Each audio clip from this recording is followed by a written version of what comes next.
Welcome. ഇന്ന് ഞാൻ ബാംഗ്ലൂരേക്ക് പോവാണ്. ഒരു 2 ദിവസത്തെ ട്രിപ്പിന് വേണ്ടിയിട്ട് ബാംഗ്ലൂരേക്ക് പോവാണ്. അതിൻ്റെ വിശേഷങ്ങളാണ് ഈ വീഡിയോയിലുള്ളത്. അപ്പോൾ അങ്ങനെ രാവിലെ തന്നെ ഞങ്ങൾ റെഡിയായി നേരെ എയർപോർട്ടിലേക്ക് വിട്ടു. കൂടെ അച്ഛനും അമ്മയും ഉണ്ടായിരുന്നു. അത് ഞങ്ങൾ 3 പേരും വീട്ടിൽ നിന്നൊരു മോർണിംഗ് 4:45 ആയപ്പോൾ ഇറങ്ങി 5 ഒക്കെ ആയപ്പോൾ തന്നെ എത്തി. കാരണം ഞങ്ങൾക്ക് 15 മിനിറ്റ്സ് ദൂരമേ ഉള്ളൂ കണ്ണൂർ എയർപോർട്ടിലേക്ക്. അങ്ങനെ ഞങ്ങൾ അവിടെ എത്തി. അവിടെ എത്തിയപ്പോൾ എനിക്ക് ചെക്ക് ഇൻ ചെയ്ത് കയറാൻ പറ്റില്ല. കാരണം എൻ്റെ ഫ്ലൈറ്റ് 10:30ക്കാണ്. ഞാനവിടെ എത്തിയപ്പോൾ 5 ആയിട്ടുള്ളൂ. അപ്പോൾ അത്ര നേരത്തെ ചെക്ക് ഇൻ ചെയ്ത് കയറാൻ പറ്റില്ല. കാരണം വേറെ ഒന്നുമല്ല, അന്ന് നമുക്ക് ഇലക്ഷൻ ഡ്യൂട്ടി ഉണ്ടായിരുന്നു. അപ്പോൾ ആദ്യം എന്നെ ഡ്രോപ്പ് ചെയ്തിട്ടാണ് അമ്മ നേരെ ഓഫീസിലേക്ക് പോയത്. കാരണം 6 ഒക്കെ ആകുമ്പോഴേക്കും അവിടെ റിപ്പോർട്ട് ചെയ്യണമായിരുന്നു. പിന്നെ വേറെ വഴിയില്ലാത്തതുകൊണ്ട് ഞാൻ അവിടെ പുറത്തെ കാഴ്ചയൊക്കെ കണ്ട് ഇങ്ങനെ ഇരുന്നു. അതിൻ്റെ ഇടയ്ക്ക് കുറച്ച് ഫ്ലൈറ്റ് ക്യാൻസലായി. എൻ്റെ ഫ്ലൈറ്റ് ക്യാൻസലായില്ല, പക്ഷെ കുറച്ച് ഡിലേ ആയിരുന്നു due to some bad weather condition. പക്ഷെ ഇതായിരുന്നു വെതറിൻ്റെ കണ്ടീഷൻ അവിടെ. അങ്ങനെ എനിവേ ഒരു 1.5 മണിക്കൂർ ട്രാവൽ ഉണ്ടായിരുന്നു. അതിനുശേഷം ഞാൻ ബാംഗ്ലൂർ എയർപോർട്ടിൽ ലാൻഡ് ചെയ്തു. Comparing Kannur airport and Bangalore airport is quite big. അതുകൊണ്ട് തന്നെ കുറച്ച് നല്ല തിരക്കുണ്ടായിരുന്നു. അതിൻ്റെ എക്സിറ്റ് കണ്ടുപിടിക്കാൻ നമുക്ക് കുറച്ച് നടക്കേണ്ടി വന്നു. അങ്ങനെ കുറച്ച് കാഴ്ചയൊക്കെ കണ്ട് ഞാൻ പുറത്തെത്തിയപ്പോഴാണ് ഞാൻ നഗ്ന സത്യം മനസ്സിലാക്കിയത് ഫോണിൽ ചാർജ് ഇല്ല എന്നുള്ളത്. അങ്ങനെ ഞാനൊരു ചാർജിങ് പോർട്ടൊക്കെ കണ്ടുപിടിച്ച് അവിടെ ഇരുന്ന് ചാർജ് ചെയ്തു. കാരണം ഇനി 1 മണിക്കൂർ ഡ്രൈവ് ഉണ്ട്. ഞാൻ പുറത്തെത്തി ഒരു ഊബറൊക്കെ ബുക്ക് ചെയ്ത് അതിനുവേണ്ടി ഇങ്ങനെ വെയിറ്റ് ചെയ്തിരിക്കുകയാണ്. അങ്ങനെ വെയിറ്റ് ചെയ്ത് കാത്തിരിപ്പിനൊടുവിൽ എനിക്കൊരു മലയാളി ചേട്ടനെ തന്നെ ഡ്രൈവറായിട്ട് കിട്ടി. അങ്ങനെ ഞങ്ങൾ കുറച്ച് കൊച്ചു വർത്താനൊക്കെ പറഞ്ഞ് എൻ്റെ ഹോട്ടലിലെത്തി. ഞാൻ ചെക്കിനൊക്കെ ചെയ്തു. പിന്നെ ഈവനിങ് ആയപ്പോഴേക്കും വിപിൻ വന്നു. പിന്നെ ഞങ്ങളൊന്ന് പുറത്തൊക്കെ പോയി ഫുഡൊക്കെ കഴിച്ചിട്ടാണ് തിരിച്ചു വന്നത്. പക്ഷെ അതിൻ്റെ ഒന്നും വീഡിയോസ് എടുക്കാൻ പറ്റിയില്ല. Anyway let's start with good morning. അങ്ങനെ ഫസ്റ്റ് ഡേ ഞങ്ങൾ പോയത് കബ്ബൺ പാർക്കിലാണ്. കബ്ബൺ പാർക്ക് എത്തിയപ്പോൾ മോർണിംഗ് 9 ആയിട്ടുള്ളൂ. നല്ല വെയിലുണ്ടെങ്കിൽ അതുപോലെ തന്നെ നല്ല തണുപ്പുണ്ട്, നല്ലൊരു ആംബിയൻസ്. അങ്ങനെ ഞങ്ങൾ അവിടുത്തെ കാഴ്ചയൊക്കെ കണ്ടിങ്ങനെ നടക്കുമ്പോഴാണ് ഈ ഒരു പ്രത്യേക കാഴ്ച ഞങ്ങളുടെ കണ്ണപ്പെട്ടത്. വേറെ ഒന്നുമില്ല, നമ്മൾ വിചാരിക്കും നമുക്ക് മാത്രമേ പാർക്കൊക്കെ ഉള്ളൂ. പക്ഷേ പെറ്റ്സിന് വേണ്ടിയൊരു പാർക്ക്, കംപ്ലീറ്റ് പെറ്റ്സും അതുപോലെ പെറ്റ്സ് പാരൻസുമാണ്. എത്ര വെറൈറ്റി ഡോഗ്സ് ആണെന്നറിയോ. അങ്ങനെ ഞങ്ങൾ അതൊക്കെ ഇങ്ങനെ നോക്കി പുറത്ത് നിന്നു. ചില ഡോഗ്സൊക്കെ കുറച്ച് അഗ്രസീവാണ്. ഞങ്ങൾ കുറച്ച് ടെൻഷനോടെയാണ് അവിടെ നിന്നത്. കാരണം ഒരു ഫാമിലിയിൽ 5-6 പട്ടിയൊക്കെ കൊണ്ട് മാനേജ് ചെയ്യുന്നത് ഭയങ്കര ഡിഫിക്കൽട്ടാണ്. But there choice. അങ്ങനെ അതൊക്കെ കണ്ടു. ഇനി ഞങ്ങൾ നേരെ പോകുന്നത് മ്യൂസിയത്തിലേക്കാണ്. അപ്പം മ്യൂസിയത്തിലേക്ക് വേണ്ടി ഞങ്ങൾ അവിടുന്ന് നേരെ തിരിച്ചു മ്യൂസിയത്തിലെത്തി.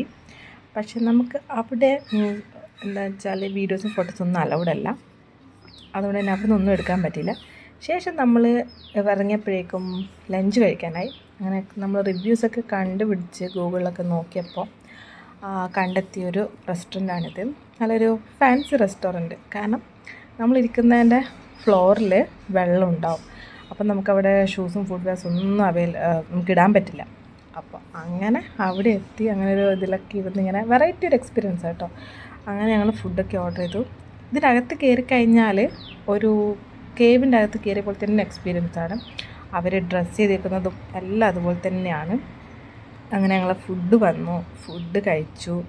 നേരെ അടുത്ത ഡെസ്റ്റിനേഷനിലേക്ക് പോയി. ഫസ്റ്റ് എത്തിയ ബാംഗ്ലൂർ പാലസ്, അടിപൊളി പഴയ ഒരു പാലസ്. ഞങ്ങളതിൻ്റെ അകത്ത് കയറി കാഴ്ചകളൊക്കെ കണ്ടു. അവിടെയും സെയിം അവസ്ഥയാണ്. നമുക്ക് ഫോട്ടോസ് വീഡിയോസ് ഒന്നും അല്ല അവിടെ അല്ല. അതുകൊണ്ട് തന്നെ പുറത്തിറങ്ങി കുറച്ച് ഫോട്ടോസൊക്കെ എടുത്തു. പിന്നെ ബാംഗ്ലൂരിൽ വന്നാൽ ഒരു മസ്റ്റ് വിസിറ്റ് പ്ലേസ് ആണല്ലോ കൊമേഴ്ഷ്യൽ സ്ട്രീറ്റ്. അങ്ങനെ ഞങ്ങൾ അവിടെ എത്തി. അത്യാവശ്യം നല്ല തിരക്കുണ്ടായിരുന്നു. അങ്ങനെ കുറച്ച് സാധനങ്ങളൊക്കെ വാങ്ങിച്ചു. നമ്മൾ അടുത്തായി പോയത് ചർച്ച് സ്ട്രീറ്റിലേക്കാണ്.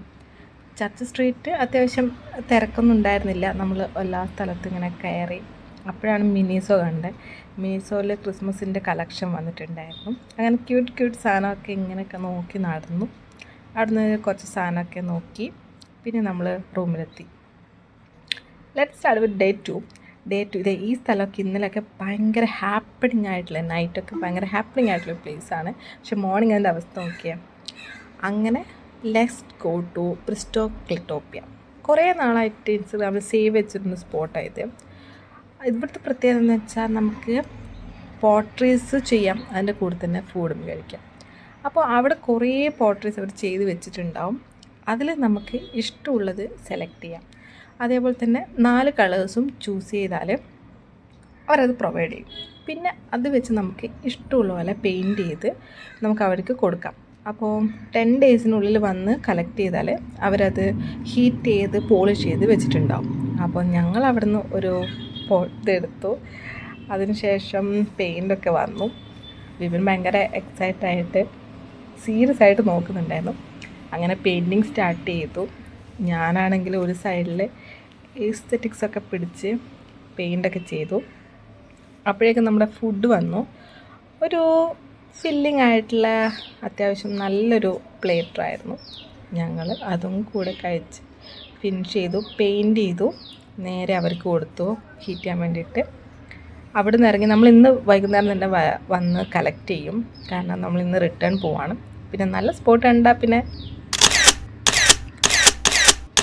അങ്ങനെ അതിന് ശേഷം നമ്മൾ കുറച്ച് അഡ്വഞ്ചറസ് ആവാന്നുള്ള ഐഡിയയിൽ പോയത് കുറേ ആക്ടിവിറ്റീസ് ഉള്ളൊരു ഏരിയയിലേക്കാണ്.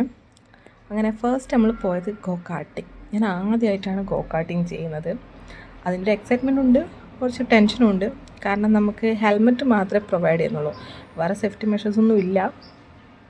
എന്നാലും കുറച്ച് ടെൻഷനോടെയാണ് ഞാൻ അതിൻ്റെ അകത്ത് കയറിയത്. All set for go karting. അതിൻ്റെ അകത്തേക്ക് കയറി. അപ്പോൾ ഒരു റൗണ്ട് നമുക്ക് 7 മിനിറ്റ്സാണ് ഉണ്ടാവുക. അതിൻ്റെ അകത്ത് നമുക്ക് മാക്സിമം ലാപ്സ് കവർ ചെയ്യണം. അങ്ങനെ ഞാൻ 8 ലാപ്സ് കവർ ചെയ്തപ്പോഴേക്കും വിപിൻ ഒരു 10-12 കവർ ചെയ്തു. അങ്ങനെ ഞാൻ പറഞ്ഞു എന്തായാലും ഒന്നുകൂടെ ട്രൈ ചെയ്യണം. അതിൻ്റെ ഇടയ്ക്കാണ് ഇതുപോലൊരു വെറൈറ്റി ഐറ്റം കണ്ടത്, നല്ല റോക്കറ്റ് ഇജക്ടർ. അങ്ങനെ നമ്മളത് ട്രൈ ചെയ്യാമെന്ന് പ്ലാനോട് കൂടി ഫസ്റ്റ് വിപിൻ കയറി. വിപിൻ കുറച്ച് വെയിറ്റ് ഉള്ളതുകൊണ്ട് തന്നെ നല്ല രീതിയിൽ ബൗൺസ് ചെയ്ത് പോയിട്ടുണ്ടായിരുന്നു. പക്ഷേ എൻ്റെ അവസ്ഥ അതായിരുന്നില്ല.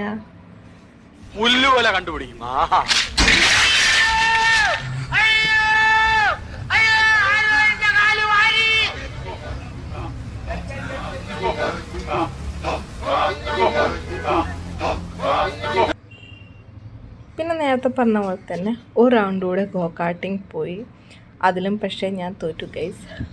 വിപിൻ തന്നെയാണ് ജയിച്ചത്. പിന്നെ നമ്മൾ നേരെ തിരിച്ച് ഹോട്ടലിലെത്തി. അവിടുന്ന് ഫുഡും കഴിച്ചു. കാരണം ഇന്ന് നമ്മൾ റിട്ടേൺ പോവാണ്. അപ്പോൾ ഒരു ഊബർ ബുക്ക് ചെയ്ത് നേരെ റെയിൽവേ സ്റ്റേഷനിലേക്ക് വിട്ടു. ഇപ്പോഴാണ് നമ്മൾ ശരിക്ക് ബാംഗ്ലൂരിൻ്റെ ഒരു തിരക്കിൽ പെട്ടത്. പക്ഷേ നേരത്തെ എത്തി. അങ്ങനെ 7:45 തന്നെ ട്രെയിൻ പുറപ്പെട്ടു. So thank you Bangalore for lovely moments and beautiful memories. We'll meet soon again. Bye.